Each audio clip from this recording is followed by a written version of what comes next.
R Ashok ರವರೇ, Chalavadi Narayana ಸ್ವಾಮಿ ರವರೇ, ಮಾಜಿ ಉಪಮುಖ್ಯಮಂತ್ರಿಗಳು, ಚಿತ್ರದುರ್ಗ ಜಿಲ್ಲೆಯ ಹೆಮ್ಮೆಯ ಸಂಸದರು ಹಿರಿಯರಾಗಿರ್ತಕ್ಕಂಥ ಗೋವಿಂದ ಕಾರಜೋಳಜಿರವರೇ, ಮಾಜಿ ಸಚಿವರು, ನಮ್ಮೆಲ್ಲರ ಹಿರಿಯರು ಆತ್ಮೀಯರಾಗಿರ್ತಕ್ಕಂಥ ಶ್ರೀರಾಮುಲುರವರೇ, ಜನಪ್ರಿಯ ಸಂಸದರಾಗಿರುವಂತಹ PC ಮೋಹನ್ ರವರೇ, ಕ್ಷೇತ್ರದ ಜನಪ್ರಿಯ ಶಾಸಕರಾಗಿರುವಂತಹ ಶ್ರೀವತ್ಸರ್ ಅವರಿದ್ದಾರೆ, ಜಿಲ್ಲಾಧ್ಯಕ್ಷರುಗಳಾಗಿರುವಂತಹ ನಾಗೇಂದ್ರರವರಿದ್ದಾರೆ, ಮೈಸೂರು ಗ್ರಾಮೀಣ ಜಿಲ್ಲೆಯ ಅಧ್ಯಕ್ಷ ಇರತಕ್ಕಂತಹ ಸುಬ್ಬಣ್ಣ ಅವರಿದ್ದಾರೆ, ಮಂಡ್ಯ ಜಿಲ್ಲೆಯ ಅಧ್ಯಕ್ಷ ಆಗಿರುವಂತಹ ಇಂದ್ರೇಶ್ ರವರಿದ್ದಾರೆ, ಪ್ರತಾಪ್ ಸಿಂಹ ಅವರು, ಮಾಜಿ ಸಚಿವರಾಗಿರ್ತಕ್ಕಂಥ ಮಹೇಶ್ ಅಣ್ಣ ಅವರು, ಮಾಜಿ ಶಾಸಕರಾಗಿರ್ತಕ್ಕಂಥ ಆತ್ಮೀಯರಾಗಿರ್ತಕ್ಕಂಥ ಹರ್ಷವರ್ಧನ್ ಅವರಿದ್ದಾರೆ, ಮಾಜಿ ವಿಧಾನ ಪರಿಷತ್ತಿನ ಸದಸ್ಯರುಗಳ ಆದಿಯಾಗಿ ವೇದಿಕೆ ಮೇಲೆ ಆಸೀನರಾಗಿರ್ತಕ್ಕಂಥ ಪಕ್ಷದ ಎಲ್ಲ ಹಿರಿಯರೇ, ವೇದಿಕೆ ಮುಂಭಾಗದಲ್ಲಿ ಆಸೀನರಾಗಿರ್ತಕ್ಕಂಥ ಕಾಯಕ ಸಮುದಾಯಗಳ ಎಲ್ಲ ಬಂಧುಗಳೇ, ಪತ್ರಿಕಾ ಹಾಗೂ ಮಾಧ್ಯಮದ ಸ್ನೇಹಿತರೆ, ಬಂಧುಗಳೇ, ರಘು ಕೌಟಿಲ್ಯ ಅವರಿಗೆ ಈ ಒಂದು ಸನ್ಮಾನ ಮಾಡತಕ್ಕಂಥ ಸಮಾರಂಭದಲ್ಲಿ ಈ ಕಾರ್ಯಕ್ರಮದ ವಿಶೇಷತೆ ಏನಪ್ಪಾ ಅಂತ ಹೇಳಿದ್ರೆ, ಬಹಳ ಪ್ರೀತಿಯಿಂದ ನಮ್ಮ ಕುಂಬಾರ ಸಮಾಜ ನಿರ್ಮಾಣ ಮಾಡಿರ್ತಕ್ಕಂಥ ಈ ದೀಪದೊಂದಿಗೆ ಗಾಣಿಗ ಸಮಾಜ ಬಹಳ ಶ್ರಮದಿಂದ ತಯಾರು ಮಾಡಿರ್ತಕ್ಕಂಥ ಎಣ್ಣೆಯನ್ನು ಅದಕ್ಕೆ ಹಾಕಿ ಬಹಳ ಪ್ರೀತಿಯಿಂದ ನಮ್ಮ ನೇಕಾರ ಸಮಾಜ ನೇದಿರ್ತಕ್ಕಂಥ ಬತ್ತಿಯನ್ನು ಅದರೊಳಗಡೆ ಇಟ್ಟು, ಹೀಗೆ ಎಲ್ಲರ ಕಾಯಕ ಸಮುದಾಯಗಳ ಬೆವರಿನಿಂದ ನಿರ್ಮಾಣ ಮಾಡಿರ್ತಕ್ಕಂಥ ಈ ಭವ್ಯವಾಗಿರ್ತಕ್ಕಂಥ ದೀಪದ ಪ್ರಜ್ವಲನೆಯೊಂದಿಗೆ ಈ ಕಾರ್ಯಕ್ರಮ ಉದ್ಘಾಟನೆ ಆಗಿದೆ. ನನ್ನ ಆಶಯ ಅಂತ ಹೇಳಿದ್ರೆ, ಏನು ಅಣ್ಣ ಬಸವಣ್ಣನವರು 12ನೇ ಶತಮಾನದಲ್ಲಿ ಸಮ ಸಮಾಜದ ನಿರ್ಮಾಣವನ್ನ ಮಾಡಬೇಕು ಅಂತ ಹೇಳಿ ಎಲ್ಲ ಕಾಯಕ ಸಮಾಜಗಳನ್ನ ಒಗ್ಗೂಡಿಸ್ತಕ್ಕಂಥ ಕೆಲಸ ಏನು ಮಾಡಿದ್ರು,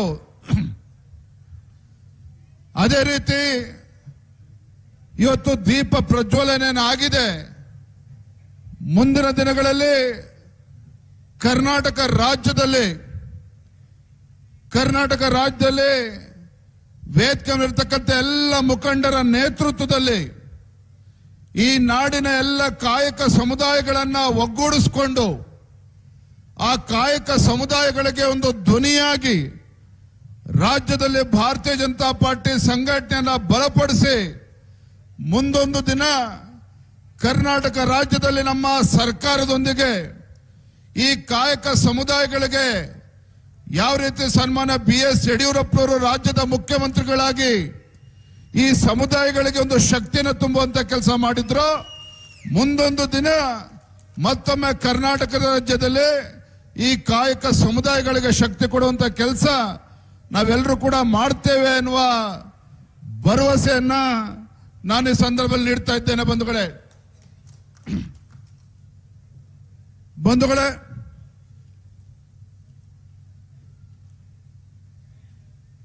12ನೇ ಶತಮಾನದಲ್ಲಿ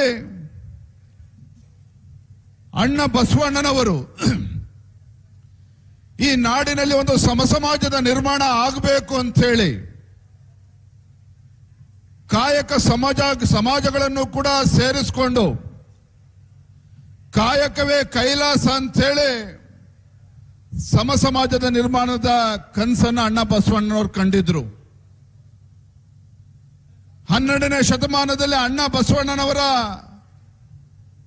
ಕನಸು ನನಸಾಗ್ತಾ ಇದ್ರೆ 21ನೇ ಶತಮಾನದಲ್ಲಿ ಕಾಯುವುದೇ ಕೈಲಾಸ ಅಂತೇಳಿ ಅಹಿಂದ ಹೆಸರು ಹೇಳಿಕೊಂಡು ಕರ್ನಾಟಕ ರಾಜ್ಯದಲ್ಲಿ ಸಮಾಜಗಳ ಮಧ್ಯೆ ವಿಷಬೀಜವನ್ನ ಬಿತ್ತುವ ಮೂಲಕ ಸಮಾಜಗಳನ್ನ ಒಡಿತಕ್ಕಂತ ಕೆಲಸವನ್ನ ಮಾಡಿ ಇವತ್ತು ಅಧಿಕಾರದಲ್ಲಿ ಇದ್ದೇನೆ ಅಂತ ಹೇಳಿ ಬಸವಣ್ಣನವರ ಜಪವನ್ನ ಮಾಡಿಕೊಂಡು ಶಿವಲಿಂಗವನ್ನ ಕೈಯಲ್ಲಿ ಹಿಡ್ಕೊಂಡು ಇವತ್ತು ರಾಜ್ಯದಲ್ಲಿ ಅಭಿವೃದ್ಧಿ ಪಡಿಸ್ತೇವೆ ಅಂತೇಳಿ ಕಪಟ ನಾಟಕವನ್ನ ಇವತ್ತು ರಾಜ್ಯದಲ್ಲಿ ಕಾಂಗ್ರೆಸ್ ಸರ್ಕಾರ ಮಾಡ್ತಾ ಇರುವಂತದನ್ನ ನಾವ್ಯಾರು ಕೂಡ ಮರಿಬಾರದು ಬಂಧುಗಳೇ. ಇಂಥ ಕಪಟ ನಾಟಕವನ್ನ ಮಾಡಿಕೊಂಡು ಬಹುಶಃ ಇವತ್ತು ಸ್ವಾತಂತ್ರ್ಯ ಬಂದ ಮೇಲೆ ದೇಶದಲ್ಲಿ ಮತ್ತು ಕರ್ನಾಟಕ ರಾಜ್ಯದಲ್ಲಿ 60 ವರ್ಷಗಳ ಹೆಚ್ಚಿಗೂ 60 ವರ್ಷಗಳ ಕಾಲ ನಿರಂತರವಾಗಿ ದೇಶದಲ್ಲಿ ಕರ್ನಾಟಕ ರಾಜ್ಯದಲ್ಲಿ ಆಡಳಿತ ನಡೆಸಿರ್ತಕ್ಕಂಥವ್ರು ಇದೇ ಕಾಂಗ್ರೆಸ್ ಪಕ್ಷ. ನಾನು ಈ ವೇದಿಕೆ ಮೂಲಕ ಒಂದು ಮಾತನಾಡೋದಕ್ಕೆ ಇಚ್ಛಪಡ್ತೇನೆ. ದೇಶದಲ್ಲಿ ಇವತ್ತು ನಾನಾ ರೀತಿ ಚರ್ಚೆಗಳು ಇವತ್ತು ಆಗ್ತಾ ಇದೆ. ಆದ್ರೆ ನಾನು ಇವತ್ತು ವೇದಿಕೆ ಮೂಲಕ ಒಂದು ಒತ್ತಾಯವನ್ನು ಮಾಡ್ತೇನೆ. 50-60 ವರ್ಷಗಳ ಕಾಲ ಆಡಳಿತ ನಡೆಸಿರ್ತಕ್ಕಂಥ ಕಾಂಗ್ರೆಸ್ ಪಕ್ಷ ಈ ಕಾಯಕ ಸಮುದಾಯಗಳ ಕಣ್ಣೀರನ್ನು ಒರೆಸ್ತಕ್ಕಂಥ ಕೆಲಸ ಕಾಂಗ್ರೆಸ್ ಪಕ್ಷ ಮಾಡಿದ್ಯಾ, ಇದ್ರ ಬಗ್ಗೆನೂ ಕೂಡ ಇವತ್ತು ಚರ್ಚೆ ಆಗಬೇಕಾಗಿದೆ. ಸುದೀರ್ಘವಾಗಿ ದೇಶದಲ್ಲಿ ರಾಜ್ಯದಲ್ಲಿ ಆಡಳಿತ ನಡೆಸಿರ್ತಕ್ಕಂಥ ಕಾಂಗ್ರೆಸ್ ಪಕ್ಷ ಈ ನಾಡಿನ ದೇಶದಲ್ಲಿರ್ತಕ್ಕಂಥ ಹಿಂದುಳಿದ ಸಮುದಾಯಗಳು ಇರಬಹುದು, ಪರಿಷ್ಠ ಜಾತಿ ಪರಿಷ್ಠ ಪಂಗಡಗಳು ಇರಬಹುದು, ಇವರೆಲ್ಲರ ಹೆಸರು ಹೇಳಿಕೊಂಡು ವೋಟ್ ಬ್ಯಾಂಕ್ ಆಗಿ ಮಾಡಿಕೊಂಡು ರಾಜಕಾರಣವನ್ನು ಮಾಡಿದ್ಯಾ ವಿನಃ ಈ ಕಾಂಗ್ರೆಸ್ ಪಕ್ಷ ಈ ಶೋಷಿತ ಪೀಡಿತ ಸಮುದಾಯಗಳು, ಹಿಂದುಳಿದ ಸಮುದಾಯಗಳು, ಕಾಯಕ ಸಮುದಾಯಗಳಿಗೆ ಏನು ಕೊಡುಗೆಯನ್ನು ಇವತ್ತು ಕಾಂಗ್ರೆಸ್ ಪಕ್ಷ ಕೊಟ್ಟಿದೆ, ಇದ್ರ ಬಗ್ಗೆನೂ ಕೂಡ ಇವತ್ತು ಚರ್ಚೆ ಆಗಬೇಕಾಗಿದೆ ಬಂಧುಗಳೇ. ಇದ್ರ ಬಗ್ಗೆನೂ ಕೂಡ ಚರ್ಚೆ ಆಗಬೇಕಾಗಿದೆ. ಯಾವ ಬಾಬಾ ಸಾಹೇಬ್ ಅಂಬೇಡ್ಕರ್ ಅವರು ಷಡ್ಯಂತ್ರ ಮಾಡಿ ಕುತಂತ್ರದಿಂದ ಯಾವ ಬಾಬಾ ಸಾಹೇಬ್ ಅಂಬೇಡ್ಕರ್ ಅವರು ಕಾಂಗ್ರೆಸ್ ಅವರು ಮನಸ್ಸು ಮಾಡಿದ್ದಿದ್ರೆ ಈ ದೇಶದ ಪ್ರಧಾನಮಂತ್ರಿ ಆಗ್ಬೋದಾಗಿತ್ತು. ಬಾಬಾ ಸಾಹೇಬ್ ಅಂಬೇಡ್ಕರ್ ಅವರು ಪ್ರಧಾನಮಂತ್ರಿ ಆಗ್ಬೋದಾಗಿತ್ತು. ಆದ್ರೆ ಷಡ್ಯಂತ್ರ ರೂಪಿಸಿ ಬಾಬಾ ಸಾಹೇಬ್ ಅಂಬೇಡ್ಕರ್ ಅವರ ಏನು 2 ಬಾರಿ ಲೋಕಸಭಾ ಚುನಾವಣೆಯಲ್ಲಿ ಸೋಲಿಸಿರ್ತಕ್ಕಂಥ ಕಾಂಗ್ರೆಸ್ ಪಕ್ಷ ಇವತ್ತು ಬಾಬಾ ಸಾಹೇಬ್ ಅಂಬೇಡ್ಕರ್ ಅವರ ಹೆಸರು ಹೇಳಿಕೊಂಡು ಮತ್ತೆ ಓಟನ್ನ ಗಿಟ್ಟಿಸ್ತಕ್ಕಂಥ ಕೆಲಸವನ್ನು ಇವತ್ತು ಕಾಂಗ್ರೆಸ್ ಪಕ್ಷ ಮಾಡ್ಕೊಂಡು ಬರ್ತಾ ಇದೆ. ಬಂಧುಗಳೇ, ಇವತ್ತು ಕಾಂಗ್ರೆಸ್ ಪಕ್ಷ ಕಾಯಕ ಸಮುದಾಯಗಳಿಗೂ ಕೂಡ ನ್ಯಾಯ ಕೊಡಲಿಲ್ಲ. ಕಾಯಕ ಸಮುದಾಯಗಳ ಬದುಕನ್ನು ಕಟ್ಕೊಡ್ತಕ್ಕಂಥ ಕೆಲಸ ಕಾಂಗ್ರೆಸ್ ಪಕ್ಷ ಮಾಡಲಿಲ್ಲ. ಕಾಂಗ್ರೆಸ್ ಪಕ್ಷ ಈ ದೇಶದ ಈ ನಾಡಿನ ಯಾವುದೇ ಸಮುದಾಯಗಳಿಗೆ ನ್ಯಾಯವನ್ನ ಕೊಡ್ತಕ್ಕಂಥ ಕೆಲಸ ಮಾಡಲಿಲ್ಲ. ಇವತ್ತು ನಾವಿವತ್ತು ನಮ್ಮನ್ನ ನಾವು ಪ್ರಶ್ನೆ ಮಾಡ್ಕೋಬೇಕಾಗಿದೆ. ಇಷ್ಟು ಸುದೀರ್ಘವಾಗಿ ಆಡಳಿತ ನಡೆಸಿರ್ತಕ್ಕಂಥ ಕಾಂಗ್ರೆಸ್ ಪಕ್ಷ ಈ ದೇಶದಲ್ಲಿ ಇವತ್ತು ಬಡವರಾಗಿದ್ದಾರೆ ಅಂತ ಹೇಳಿದ್ರೆ ಅದಕ್ಕೆ ಕಾಂಗ್ರೆಸ್ ಹೊಣೆಗಾರ ಅಲ್ವಾ? ಹಾಗಾದ್ರೆ ಇವತ್ತು ಪರಿಷ್ಠ ಜಾತಿ ಪರಿಷ್ಠ ಪಂಗಡ ಹಿಂದುಳಿದ ವರ್ಗಗಳು ಕಣ್ಣೀರನ್ನು ಒರೆಸ್ತಕ್ಕಂಥ ಕೆಲಸ ಮಾಡಲಿಲ್ಲ. ಮಾತೆತ್ತಿದ್ರೆ ಬಾಬಾ ಸಾಹೇಬ್ ಅಂಬೇಡ್ಕರ್ ಅವ್ರನ್ನ, ದೇವರಾಜ ಅರಸರವ್ರನ್ನ, ಮಹಾತ್ಮ ಗಾಂಧಿಯನ್ನ ಇವತ್ತು ಪದೇ ಹೆಸರು ಹೇಳ್ತಕ್ಕಂಥ ಕೆಲಸವನ್ನ ಮಾಡ್ತಾ ಇದ್ದಾರೆ. ನಾನು ಹೇಳ್ತೇನೆ, ಮಾನ್ಯ ಮುಖ್ಯಮಂತ್ರಿಗಳೇ, ಕಾಂಗ್ರೆಸ್ ಪಕ್ಷಕ್ಕೆ ಬಾಬಾ ಸಾಹೇಬ್ ಅಂಬೇಡ್ಕರ್ ಅವರ ಹೆಸರು ಹೇಳ್ತಕ್ಕಂಥ ಯೋಗ್ಯತೆ ಇವತ್ತು ಕಳೆದುಕೊಂಡಿದ್ದೀರಿ ನೀವು. ದೇವರಾಜ ಅರಸರ ಹೆಸರು ಹೇಳ್ತಕ್ಕಂಥ ಯೋಗ್ಯತೆನ ನೈತಿಕತೆ ನೀವು ಕಳೆದುಕೊಂಡಿದ್ದೀರಿ. ಮಹಾತ್ಮ ಗಾಂಧಿ ಹೆಸರು ಹೇಳ್ತಕ್ಕಂಥ ನೈತಿಕತೆನೂ ಕೂಡ ಇವತ್ತು ಕಾಂಗ್ರೆಸ್ ಪಕ್ಷ ಕಳೆದುಕೊಂಡಿದೆ ಅಂತಕ್ಕಂಥದ್ದನ್ನ ಇವತ್ತು ನೆನಪು ಮಾಡಿಕೊಡೋದಕ್ಕೆ ಇಚ್ಛೆ ಪಡ್ತೇನೆ. ಕೇಂದ್ರದಲ್ಲಿ ಇವತ್ತು ನರೇಂದ್ರ ಮೋದಿಜಿಯವರು ಕಳೆದ 12 ವರ್ಷಗಳಿಂದ ಸ್ವಾತಂತ್ರ್ಯ ಬಂದ ನಂತರದಲ್ಲಿ ಇವತ್ತು ಕಾಂಗ್ರೆಸ್ಸೇತರ ಪಕ್ಷ ಸತತವಾಗಿ 3ನೇ ಬಾರಿಗೆ ಇವತ್ತು ಅಧಿಕಾರಕ್ಕೆ ಬಂದು ಬಿಜೆಪಿ ನೇತೃತ್ವದ NDA ಸರ್ಕಾರ ನರೇಂದ್ರ ಮೋದಿಜಿಯವರ ನಾಯಕತ್ವದಲ್ಲಿ ಸರ್ವರಿಗೂ ಸಮಪಾಲು ಸಮಬಾಳು ಸಾಮಾಜಿಕ ನ್ಯಾಯ ಈ ಒಂದು ಜಪವನ್ನ ಮಾಡಿಕೊಂಡು ಇವತ್ತು ಎಲ್ಲ ಸಮುದಾಯಗಳಿಗೆ ನ್ಯಾಯವನ್ನ ಕೊಡ್ತಕ್ಕಂಥ ಕೆಲಸ ನರೇಂದ್ರ ಮೋದಿಜಿಯವರು ಮಾಡ್ತಾ ಇದ್ದಾರೆ.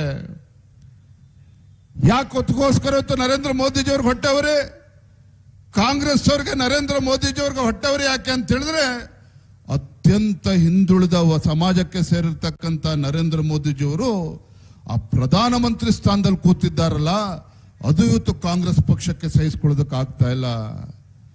ಅತ್ಯಂತ ಹಿಂದುಳಿದ ಸಮಾಜಕ್ಕೆ ಸೇರಿರ್ತಕ್ಕಂಥ ನರೇಂದ್ರ ಮೋದಿಜಿಯವರು ಪ್ರಧಾನಮಂತ್ರಿ ಸ್ಥಾನದಲ್ಲಿ ಕೂತಿರೋದನ್ನ ಇವತ್ತು ಕಾಂಗ್ರೆಸ್ ಪಕ್ಷ ಇವತ್ತು ರಾಹುಲ್ ಗಾಂಧಿಗೆ ಇವ್ರಿಗೆ ಯಾರಿಗೂ ಕೂಡ ಸಹಿಸಿಕೊಳ್ಳೋದಕ್ಕೆ ಸಾಧ್ಯ ಆಗ್ತಾ ಇಲ್ಲ.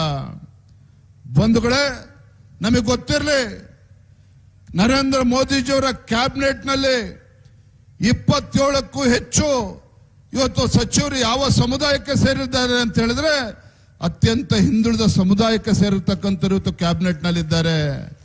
ಇವರು ಇವತ್ತು ನರೇಂದ್ರ ಮೋದಿಜಿಯವರ ನಾಯಕತ್ವದ ಬಗ್ಗೆ ಇವತ್ತು ಪ್ರಶ್ನೆ ಮಾಡ್ತಕ್ಕಂಥ ಕೆಲಸ ಮಾಡ್ತಾ ಇದ್ದಾರೆ.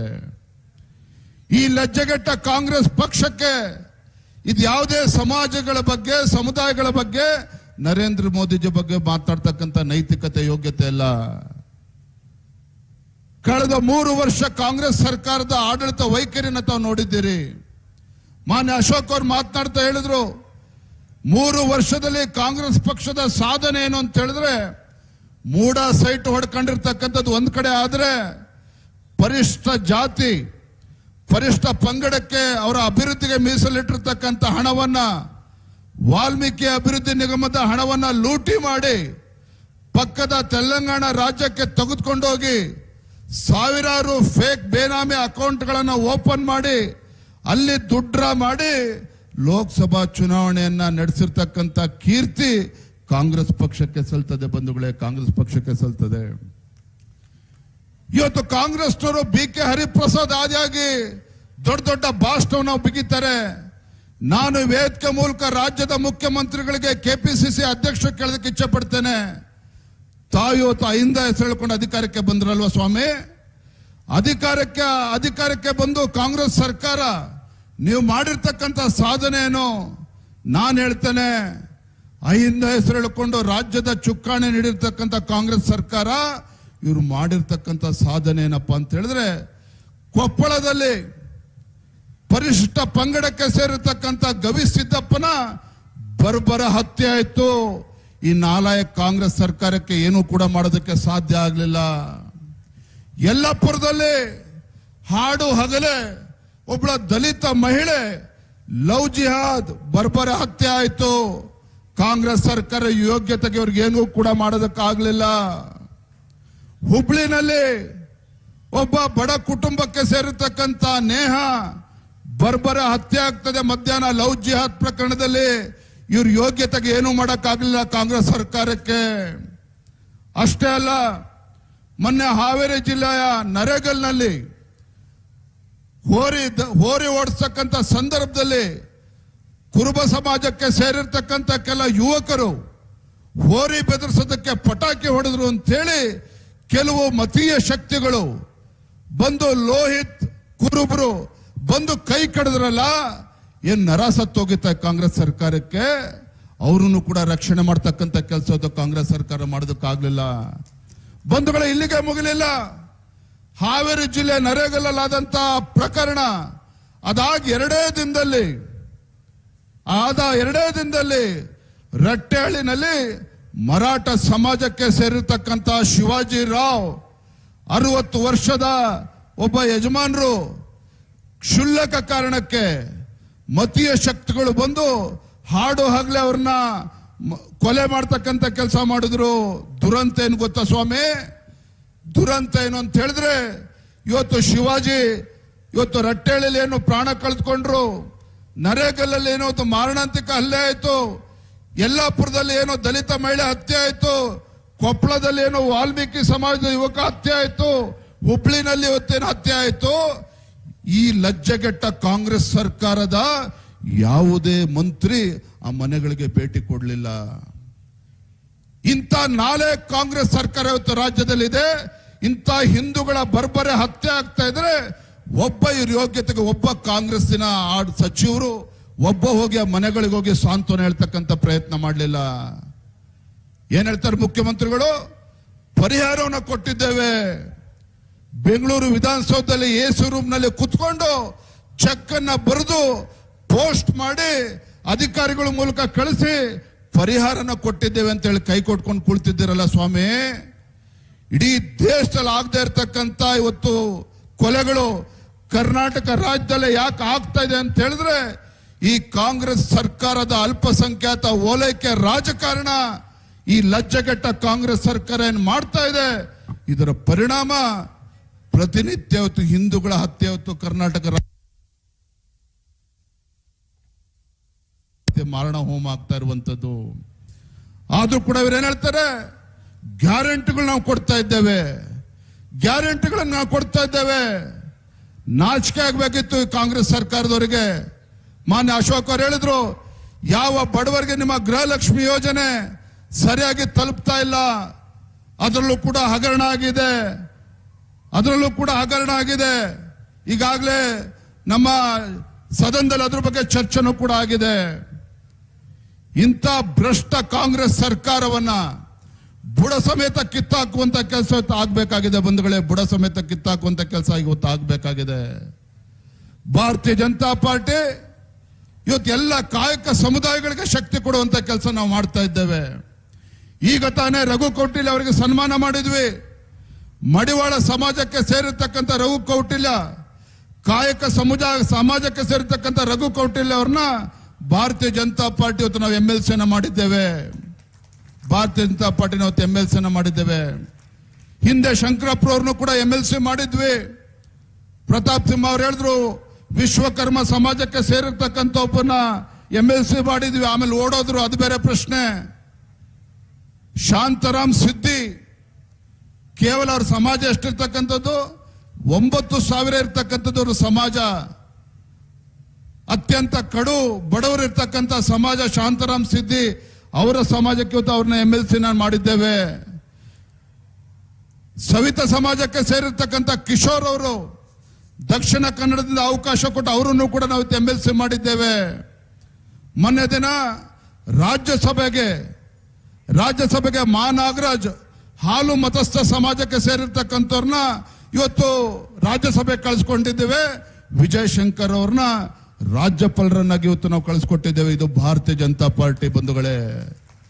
ಈ ರಾಷ್ಟ್ರದ ಮೊದಲ ಪ್ರಜೆ ದ್ರೌಪದಿ ಮುರ್ಮು ಯಾರು ಸ್ವಾಮಿ? ಇವತ್ತು ಅತ್ಯಂತ ಬಡ ಕುಟುಂಬದಿಂದ ಬಂದಿರತಕ್ಕಂಥ ಬುಡಕಟ್ಟು ಸಮಾಜಕ್ಕೆ ಸೇರಿರ್ತಕ್ಕಂಥ ಮಹಿಳೆ ಈ ದೇಶದ ಮೊದಲ ಪ್ರಜೆ. ಯಾಕೆ ಇವತ್ತು ಎಲ್ಲವನ್ನೂ ಕೂಡ ಹೇಳ್ತಾ ಇದ್ದೇನೆ ಅಂದ್ರೆ ಬಂಧುಗಳೇ, ಈ ಕಾಂಗ್ರೆಸ್ ಸರ್ಕಾರ ಮುಖ್ಯಮಂತ್ರಿಗಳು ಬಸವಣ್ಣ ನೆನ್ಪು ಮಾಡ್ಕೊಡ್ತಾರೆ, ಶಿವಲಿಂಗವನ್ನ ನೆನ್ಪು ಮಾಡ್ಕೊಳ್ತಾರೆ, ಆದ್ರೆ ಅಂತರಂಗದಲ್ಲಿ ಇರ್ತಕ್ಕಂಥದ್ದು ಏನು ಅನ್ನೋದನ್ನು ಕೂಡ ನಾವು ಇವತ್ತು ಆಲೋಚನೆ ಮಾಡಬೇಕಾಗಿದೆ. ಇಂಥ ಭ್ರಷ್ಟ ಬಡವರ ವಿರೋಧಿ ಕಾಯಕ ಸಮುದಾಯಗಳು ಪರಿಷ್ಠ ಜಾತಿ ಪರಿಷ್ಠ ಪಂಗಡಗಳ ವಿರೋಧಿ ಕಾಂಗ್ರೆಸ್ ಸರ್ಕಾರ ಇವತ್ತು ರಾಜ್ಯದಲ್ಲಿ ಏನಿದೆ, ಇವರಿಗೆ ತಕ್ಕ ಪಾಠವನ್ನು ಇವತ್ತು ಮುಂದಿನ ದಿನಗಳಲ್ಲಿ ನಾವು ಕಲಿಸಬೇಕಾಗಿದೆ ಬಂಧುಗಳೇ, ಪಾಠ ಕಲಿಸಬೇಕಾಗಿದೆ. ನಮ್ಮೆಲ್ಲರ ಜವಾಬ್ದಾರಿನೂ ಕೂಡ ಹೆಚ್ಚಾಗಿದೆ. ನೋಡಿ, ಮೊನ್ನೆ ದಿನ ರಾಜ್ಯದ ಮುಖ್ಯಮಂತ್ರಿಗಳು ಒಂದು ಆದೇಶ ಮಾಡಿದ್ದಾರೆ. ರಾಜ್ಯದಲ್ಲಿ ಇವತ್ತು ಚಮ್ಮಾರರು, ರಾಜ್ಯದಲ್ಲಿ ಬಹಳಷ್ಟು ಸಾವಿರಾರು ಕುಟುಂಬಗಳಿದ್ದಾವೆ. ಏನು ಉದ್ಯೋಗ ಮಾಡ್ತಾರೆ? ಪರಿಷ್ಠ ಜಾತಿ ಹಿಂದುಳಿದ ವರ್ಗಕ್ಕೆ ಸೇರಿರ್ತಕ್ಕಂಥ ಆ ಸಮಾಜ ಏನಿದೆ, ಚಪ್ಪಲಿಯನ್ನ ಶೂಗಳನ್ನ ಹೊಲಿತಾರೆ. ರಾಜ್ಯ ಸರ್ಕಾರ ಆದೇಶ ಮಾಡಿ 100 ಕೋಟಿ ಬೆಲೆ ಬಾಳ್ತಕ್ಕಂಥ ಇದನ್ನ ಈ ಸಮುದಾಯಗಳಿಂದ ಖರೀದಿ ಮಾಡ್ತಾ ಇದ್ರು. ಆದ್ರೆ ಈ ಹೊಸ ಮುಖ್ಯಮಂತ್ರಿ DK ಶಿವಕುಮಾರ್ ಅವರು ಏನ್ ಮಾಡಿದ್ದಾರೆ ಗೊತ್ತಾ? ಪರಿಷ್ಠ ಜಾತಿಗಳ ಬಗ್ಗೆ ಮಾತನಾಡ್ತಾರಲ್ಲ ಮಾನ್ಯ ಮುಖ್ಯಮಂತ್ರಿಗಳು, KPCC ಅಧ್ಯಕ್ಷರು, ಈ ಟೆಂಡರ್ ಏನಿದೆ ಹೊರ ರಾಜ್ಯದ ದೊಡ್ಡ ಕಂಪನಿಗೆ ಟೆಂಡರ್ ಅನ್ನ ಕೊಟ್ಟಿದ್ದಾರೆ. ಯಾಕೆ ಸ್ವಾಮಿ ಮಾನ್ಯ ಮುಖ್ಯಮಂತ್ರಿಗಳೇ? ನಮ್ಮ ರಾಜ್ಯದಲ್ಲಿರ್ತಕ್ಕಂಥ ಚಮ್ಮಾರರು ಆ ಶೂ ಅನ್ನ ಹೊಲ್ದ್ಕೊಡಲ್ಲ ಅಂತ ಹೇಳ್ತಾ ಇದ್ರ?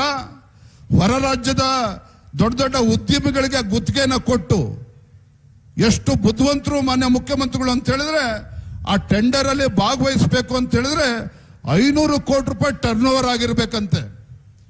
500 ಕೋಟಿ ರೂಪಾಯಿ ಟರ್ನ್ ಓವರ್ ಆಗಿದ್ದ ಕಂಪನಿಗಳು ಮಾತ್ರ ಆ ಟೆಂಡರ್ ನಲ್ಲಿ ಭಾಗವಹಿಸಬೇಕಾಗಿತ್ತು.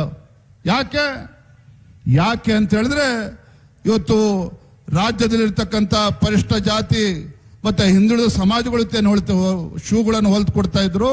ಅವ್ರ ಹತ್ರ ಹೋದ್ರೆ ಇವ್ರಿಗೆ ಕಾಸು ಸಿಗೋದಿಲ್ಲ. ಅದಕ್ಕೆ ಹೊರ ರಾಜ್ಯಕ್ಕೆ ಗುತ್ತಿಗೆ ಕೊಡ್ತಕ್ಕಂಥ ಕೆಲಸವನ್ನು ಕೂಡ ಮಾಡೋದಕ್ಕೆ ಹೊರಟಿದ್ದಾರೆ. ಇಂಥ ಲೂಟಿಕೋರ ಕಾಂಗ್ರೆಸ್ ಸರ್ಕಾರ ನಾವಿವತ್ತು ಎಚ್ಚೆತ್ಕೊಳ್ಬೇಕಾಗಿದೆ.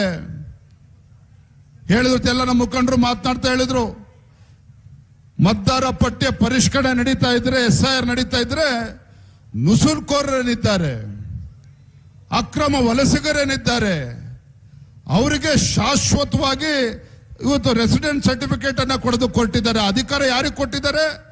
ರೆವಿನ್ಯೂ ಇನ್ಸ್ಪೆಕ್ಟರ್ ಕೊಟ್ಟಿದ್ದಾರೆ. ಮಾನ್ಯ ಮುಖ್ಯಮಂತ್ರಿಗಳೇ, ಇವತ್ತು ಪೌರತ್ವವನ್ನ ತೀರ್ಮಾನ ಮಾಡ್ತಕ್ಕಂಥದ್ದು ಕೇಂದ್ರ ಸರ್ಕಾರ ವಿನಾ ಇಲ್ಲಿ ಇರ್ತಕ್ಕಂಥ ಕಂದಾಯ ಇಲಾಖೆ ಅಧಿಕಾರಿಗಳಲ್ಲ, ರೆವಿನ್ಯೂ ಇನ್ಸ್ಪೆಕ್ಟರ್ಗಳು ತೀರ್ಮಾನ ಮಾಡ್ತಕ್ಕಂಥದ್ದಲ್ಲ. ಈ ದೇಶದ ರಕ್ಷಣೆಯ ಪ್ರಶ್ನೆ ಇದೆ, ಈ ದೇಶದ ಭದ್ರತೆಯ ಪ್ರಶ್ನೆ ಇದೆ. ಇವೆಲ್ಲ ಗೊತ್ತಿದ್ದು ಕೂಡ ಇಲ್ಲೂ ಕೂಡ ಅಲ್ಪಸಂಖ್ಯಾತರನ್ನ ಓಲೈಕೆ ಮಾಡೋದಕ್ಕೆ ಹೊರಟಿದ್ದಿರಲ್ಲ. ಆ ಭಗವಂತನು ಕೂಡ ಮೆಚ್ಚೋದಕ್ಕೆ ಸಾಧ್ಯ ಇಲ್ಲ. ನಿಮ್ಮ ಕಾಂಗ್ರೆಸ್ ಅವ್ರನ್ನ ಭಗವಂತನು ಕೂಡ ಮೆಚ್ಚೋದಕ್ಕೆ ಸಾಧ್ಯ ಇಲ್ಲ.